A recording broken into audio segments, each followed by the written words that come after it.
Media మిత్రులందరూ నమస్కారం. So నిన్న పార్టీ ఫిరాయింపులకు సంబంధించి మేము ఏదైతే కోర్టు ద్వారా ప్రయత్నం చేసినామో, సుప్రీంకోర్టు ఏదైతే ఉత్తర్వులు ఇచ్చిందో దానికి లోబడి ఇన్ని రోజులు ఆగి నిన్న స్పీకర్ గారు వారికి నోటీస్ ఇవ్వడం, వారు దానికి ప్రతిగా ఇచ్చిన సమాధానాలు చూస్తే ఎంత ఆశ్చర్యంగా ఉన్నాయంటే, రేవంత్ రెడ్డి పరిపాలన ఏముందో దానికి తార్కాణం నిన్న వీళ్ళు ఇచ్చిన సమాధానం. ఇంత పచ్చిగా బహిరంగంగా ఎవరినైనా మోసం చేయొచ్చు, మొత్తం కోట్లాది మంది ప్రజల కళ్ళకు గంతలు కట్టొచ్చు అన్న వాళ్ళ మూర్ఖపు ఆలోచనలకి, వాళ్ళ ప్రవర్తనకి నిదర్శనం. పాపం పార్టీ మారలేదట. పోచారం శ్రీనివాసరెడ్డి గారు కావచ్చు, ఇతర పెద్దలు పార్టీ మారలేదట, ఇంకా బీఆర్ఎస్ పార్టీలను తిరుగుతున్నారట, బీఆర్ఎస్ పార్టీ కార్యక్రమాలలోనే ఉన్నారట. కేసీఆర్ గారి పట్ల గౌరవం ఉందట, పార్టీ నాయకత్వం పట్ల విశ్వాసం ఉందట. రేవంత్ రెడ్డి కప్పింది కాంగ్రెస్ కండువా కాదట. ఇన్ని లక్షల కోట్ల మంది ప్రజల్ని కూడా ఇంత ఘోరంగా మోసం చేయొచ్చు అన్నట. మీడియా కథనాలే తప్పట. వాస్తవానికి రేవంత్ రెడ్డి స్వయంగా పోచారం శ్రీనివాసరెడ్డి గారి ఇంటికి పోయి కండువా కప్పింది. దేనికి వచ్చిందట పోచారం శ్రీనివాసరెడ్డి ఇంటికి ముఖ్యమంత్రి అంటే, అక్కడ నియోజకవర్గ సమస్యలు ఉన్నాయట, రైతుల సమస్యలు ఉన్నాయట, అవి తీవ్రంగా చర్చించాలని చెప్పి పాపం రేవంత్ రెడ్డి గారు తీరిక చేసుకొని పోచారం గారింటికి పోయింది. మరి అంత పెద్ద సమస్యల గురించి వెళ్ళి చర్చించింది ఎన్ని గంటలు అంటే అర్ధగంట. ఓకే, ఆయనతో పాటు ఎవరిని అధికారులను తీసుకొచ్చినట్టు అధికారులను తెలియదట, కాంగ్రెస్ పార్టీ నాయకులను తీసుకొచ్చినట్టు. ఏమన్నా మినిట్స్ రాసిరా అంటే లేదట. నిజమే, ఒకవేళ నువ్వు టీఆర్ఎస్లోనే బీఆర్ఎస్లోనే ఉంటే ఎందుకు నీ ఇంటికి ఆ సమయానికి వచ్చిన మన మాజీ ఎమ్మెల్యేలు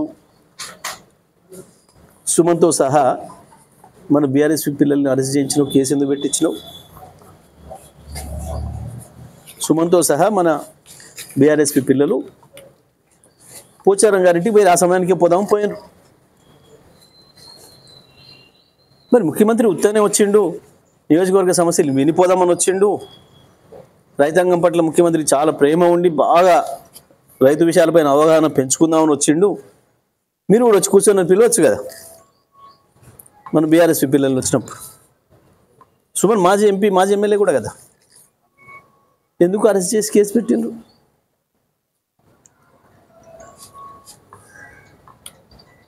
ఎందుకు వీళ్ళకి సిగ్గు అనిపించేదో అర్థం కావడం లేదు.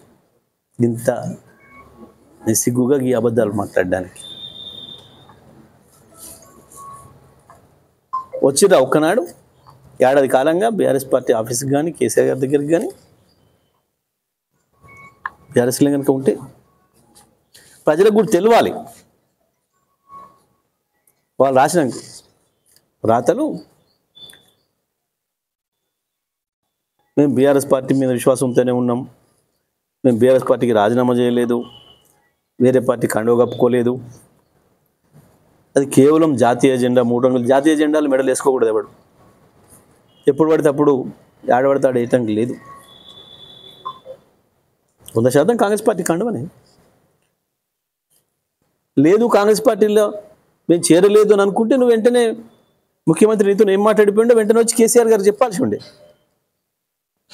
పార్టీ నాయకుడిగా మీరు నా మీద ఏం డౌట్ పడుకుండ్రి, ఇగో నేను ఇట్లా ఈ సమస్య మీద మాట్లాడడానికి వస్తా అంటే ఆయన మా ఇంటికి వచ్చిండు అని చెప్పాల్సి ఉండే. మా ఎమ్మెల్యేలు మీతో కూడా వేయించారు. మా దుబ్బాక ఎమ్మెల్యే గారు ప్రభాకర్ రెడ్డి గారు కూడా 2 సందర్భాల్లో ముఖ్యమంత్రిని కలిసిండు. హరీష్ రావు గారు కూడా కలిసిండు, మా పద్మారావు గారు కూడా కలిసిండ్రు, అసెంబ్లీలో ఉన్నప్పుడు కలిసిండ్రు. ప్రజలకు సంబంధించిన వివిధ సమస్యలకు సంబంధించి లేదా నియోజకవర్గానికి సంబంధించిన సమస్యలు కలిస్తే పార్టీకి చెప్పిపోయిండ్రు, మళ్ళీ వచ్చిండ్రు. ఇట్లా ఈ సమస్య ఉంది, తక్షణ సమస్య ఉంది, ఇది చెప్పాల్సి ఉంది, ముఖ్యమంత్రి దృష్టి తీసుకోవాల్సి ఉంది, శాసనసభ్యుడిగా మేము ఇట్లా పోతున్నా అని చెప్పి పోయినకి వచ్చిండ్రు. చాలా స్పష్టంగా మీరు పార్టీ విశ్వాసాన్ని కోల్పోయినరు. మీరు నమ్మిన పార్టీకి, మీకు అవకాశం ఇచ్చిన పార్టీకి ద్రోహం చేసిపోయినరు. చేసిన తప్పును ఒప్పుకొని చెంపలేసుకొని రావాలి. కానీ కాకపోతే ఇంత పచ్చి అబద్ధాలు రాసి కోట్లను మోసం చేస్తాం అనుకుంటే సాధ్యం కాదు. మీరు ఇచ్చిన దానికి స్పీకర్ గారు, నేను ఇద్దరు విషయంలో జగిత్యాల డాక్టర్ సంజయ్ అండ్ పోచారం శ్రీనివాసరెడ్డి గారి ఇద్దరు విషయంలో నేనే పిటిషన్ ఇచ్చిన కాబట్టి నాకు కూడా పంపించిన దాన్ని. మీరు ఇంకేదైనా చెప్పదలుచుకుంటే 3 రోజులలో చెప్పండి అని అడ్వకేట్స్ మాట్లాడుతున్నారు. వీళ్ళు రాసింది మొత్తం మోసం, పచ్చిద్దగా, కోట్లాది మంది ప్రజల కళ్ళకు గంతలు కట్టే ప్రయత్నం చేస్తున్నారు. 100% పార్టీ విశ్వాసాన్ని కోల్పోయినరు. పార్టీకి గెలిపించిన కార్యకర్తలకి ద్రోహం చేసిపోయినరు.